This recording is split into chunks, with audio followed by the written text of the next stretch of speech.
intracellular mechanisms to fight against not only viruses but against tumors. The gastroenterologist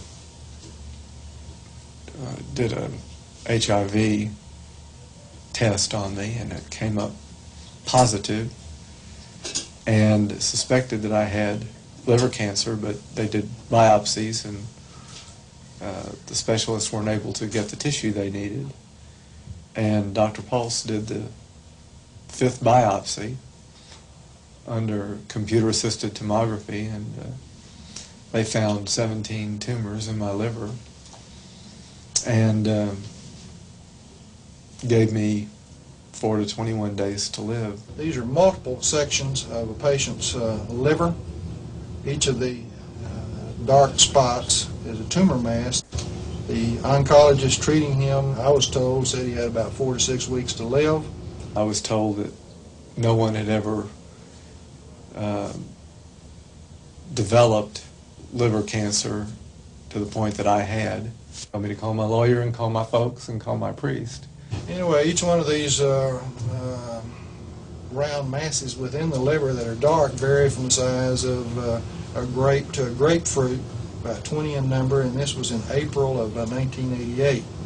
We have series over a period of time taken at 4 months as these masses go away and as the liver comes back up to the margin of the ribs. My appetite was cyclical, but the one thing that was constant was this craving for the aloe. And they documented through CAT scans that my tumors began to reduce, and they hadn't seen any kind of response in any medical literature like that prior to me. This was taken in November of 1989, and there are some scars in there, but they tell us that there's no evidence of tumor, or if it is, it's insignificant. We have had several other similar patients with various types of tumor. One particularly in mind is a lady in her 30s who came to my office 14 months ago.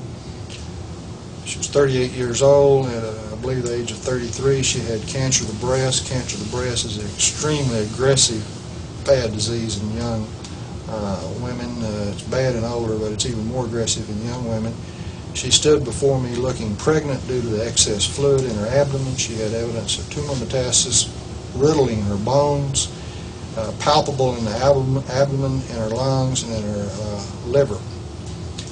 I got a call from her husband this week. Her bone scans and her CAT scans show no evidence of tumor. I could go on, patient after patient after patient. I would have never gotten involved. In fact, I was cynical, I was skeptical, and we have run into tons of this along the way. All I can tell you, it's true, and thank God for it. It will be the most important single drug, the most important single step forward